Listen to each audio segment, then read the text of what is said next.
नमस्कार दोस्तों, मैं आचार्य रविंद्र अध्यात्म अवर्नीश पर आपका स्वागत करता हूं। दोस्तों, आज उत्तरमुखी मकान का यह वीडियो आप लोगों के लिए प्रस्तुत है। मेरे प्यारे दर्शकों, उत्तरमुखी मकान में हम इस कंटेंट में क्या क्या देना चाहते हैं आपके लिए, यह है क्या सभी के लिए उत्तरमुखी मकान अच्छा होता है या किन राशि वालों के लिए उत्तरमुखी मकान अच्छा होगा।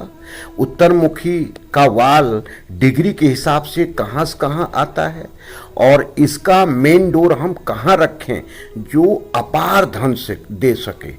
अब हम आते हैं डायरेक्ट कि 315 डिग्री से लेकर के 45 डिग्री का जो पूरा क्षेत्र आता है, यह उत्तर का वाल आता है।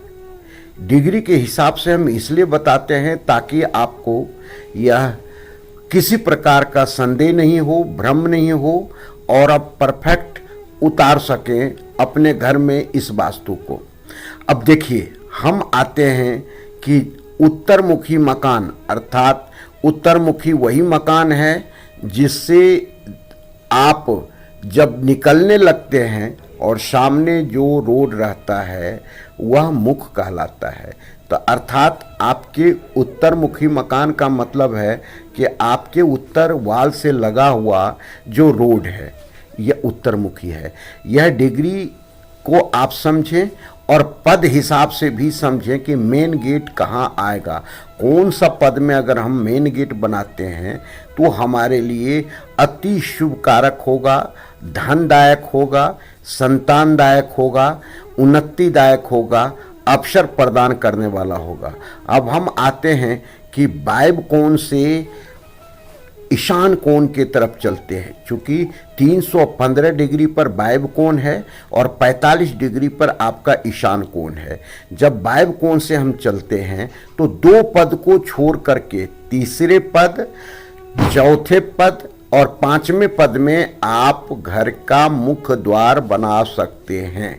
यह तीनों पद आपके लिए बहुत ही शुभकारक है, जिसमें एक पद के देवता मुख हैं, दूसरे के भल्लाट हैं और तीसरे जो पांचवा पद कहलाता है वह सोम है। तो सोम भल्लाट में जो भी मेन गेट बनता है वह बहुत ही उन्नति देने वाला होता है, क्योंकि भल्लाट का क्षेत्र डायरेक्ट कुबेर से संबंधित है। यहाँ के जो देवता आ जाते हैं वह कुबेर आ जाते हैं और यहाँ के जो ग्रह हो जाते हैं बुध ग्रह हो जाते हैं। बुध ग्रह का मतलब है कि बुद्धि के देवता, बिजनेस के देवता, आपके व्यापार के देवता, जिससे कि बुद्धि से जो व्यापार आप कर सकें। तो ऐसी स्थिति में जो ऐसे जातक हैं जो व्यापार करना चाहते हैं, अपने बुद्धि से व्यापार करते हैं, अपने जो उसके अंदर एक तेजस्व है उसके आधार पर लोगों को आकर्षित करके अपना व्यापार जमाना चाहते हैं या जमाते हैं, उसके लिए उत्तरमुखी मकान बहुत ही शुभकारी होता है। कर्क, दूसरा मीन और तीसरा वृश्चिक राशि कहा जाता है। यह अग्नि तत्व वाला वृश्चिक राशि है, इसलिए अगर ये तत्व वाले व्यक्ति उत्तरमुखी ना बनाए तो ज़्यादा अच्छा होगा। लेकिन अगर वास्तु से पूरा बनाते हैं तो उत्तरमुखी उसके लिए बहुत फलदायक हो सकता है। तब हम मेन गेट की चर्चा कर रहे हैं, जो मानचित्र में आप देख सकते हैं कि आपका तीसरे पद, ये चौथे पद और पांचवें पद, 3 पद मिलते हैं इसमें, जिसमें कि मुख्य द्वार आप बना सकते हैं। तो अगर वास्तु के आधार से उत्तरमुखी मकान बनाते हैं और वह तीनों पद में से किसी एक पद में भी आपका द्वार है तो आपके लिए मंगल का द्वार होगा, आपके लिए शुभ लक्ष्मी का द्वार होगा, आपके लिए ये कुबेर का द्वार होगा। बशर्ते कि यहाँ सावधानी कुछ रखना है। वह सावधानी क्या है उसको सबसे पहले समझ ले। यहाँ इस दिशा में कभी भी रेड या पीला कलर का उपयोग नहीं करेंगे, यहाँ तक कि उसके कलर में, उसके ग्रेनाइट में या उसके त्वरण में, ये सारे चीज़ में इसका उपयोग नहीं करेंगे। ये 3 कलर यहाँ के लिए वर्जित है। जो आप अगर ऐसा करते हैं, कौन सा कलर, रेड हो गया, पीला हो गया, उसके बाद जो आता है वह आता है मैरून कलर, डार्क कलर, यह यहाँ नहीं करना है। अब ये कलर से संबंधित सावधानी हो गई। अब सावधानी क्या रखना है, इस चीज को देखें।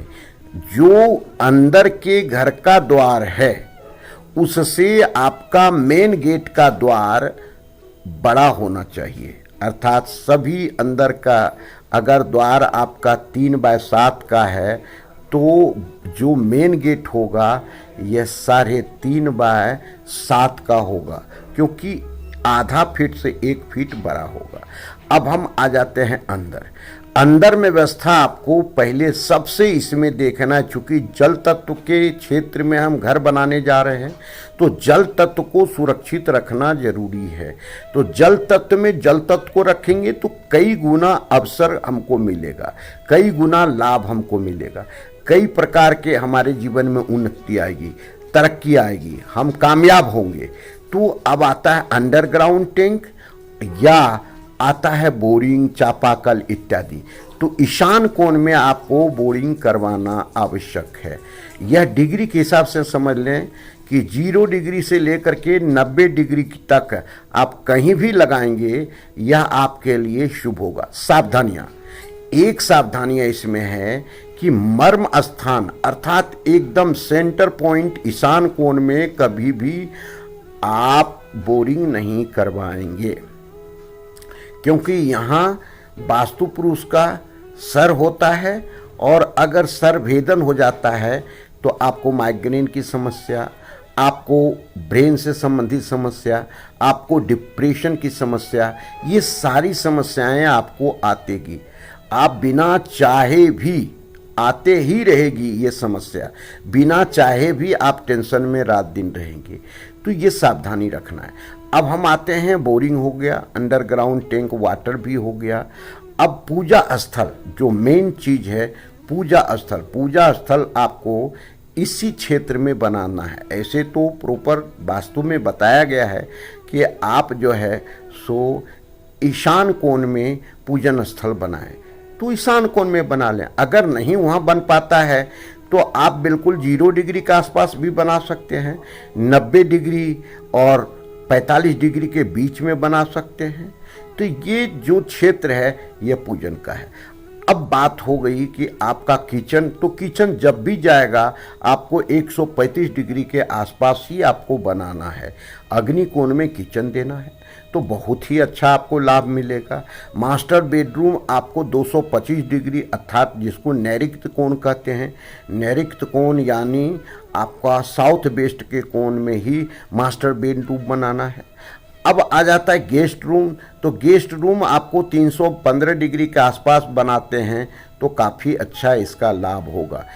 जितने भी जो भी है हॉल इत्यादि आपको मध्य में देना है, सेंटर पॉइंट पर देना है, ब्रह्म स्थान में देना है, और वहाँ किसी प्रकार का कोई भारी सामान इत्यादि नहीं रखना है। अब जो ये सारे चीज़ के बाद आता है, इस मानचित्र में आप देख सकते हैं कि आपको सेप्टिक टैंक कहाँ बनाना है, आपको सीढ़ी कहाँ बनाना है, आपको टॉयलेट कहाँ बनाना है। तो टॉयलेट आप अगर बनाना चाहते हैं मास्टर बेडरूम के साथ तो SSW के क्षेत्र में बना सकते हैं।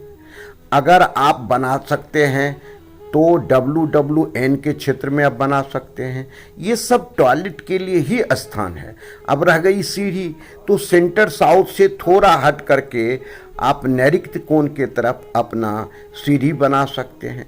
अगर यहाँ सीढ़ी नहीं बनता है तो पश्चिम के दीवार से भी लगा करके आप सीढ़ी बना सकते हैं, और अगर नहीं है तो वायव्य कोण को 2 पद को छोड़ करके आप सीढ़ी बना सकते हैं। लेकिन जो सेंटर आपका उत्तर सेंटर आता है उससे ईशान कोण के तरफ कभी भी सीढ़ी नहीं बनाएंगे। तो अब इसका पानी का निकास है जो कि बार बार कमेंट में आ रहा है। पानी के निकास आपको SSW के क्षेत्र से निकालना है या आपको NN जो है सो WWN के क्षेत्र से निकालना है, या आपको NNW के क्षेत्र से निकाल सकते हैं। ये सब पानी निकास का, गंदे पानी निकास का क्षेत्र हम बता रहे हैं। जो अगर यहाँ से निकालते हैं तो काफ़ी अच्छा इसका रिजल्ट आता है। तो दोस्तों, इस प्रकार अगर हम उत्तरमुखी का मकान पूर्ण वास्तु के हिसाब से बनाते हैं और उसमें कुछ अब खास सावधानियां जो मैं आपको बताने जा रहे हैं, जो आपको विशेष रूप से करना है।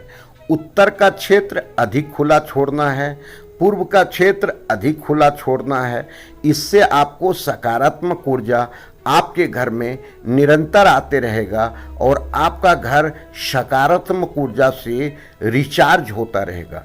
उसमें रहने वाले जो भी लोग हैं वह सकारात्मक ऊर्जा के साथ कोई भी कार्य को करेंगे और अच्छा परिणाम आएगा। तो ये आज का जो वीडियो है, आज हम ये दूसरा वीडियो जो अभी एट प्रेजेंट बना रहे हैं उत्तरमुखी का है। और ये उत्तरमुखी के मकान वाले जो उत्तरमुखी मकान बनाना चाहते हैं इस नक्शे के हिसाब से बना सकते हैं। धन्यवाद। फिर अगले, ये नक्शा का सीरीज शुरू हुआ है। अगला जो भी कमेंट आपको बनवाना है, करना है, आप दे सकते हैं। हम उसका नक्शा बना करके आपको वास्तु के हिसाब से बताएंगे। धन्यवाद। फिर मिलते हैं अगले वीडियो में। नमस्कार।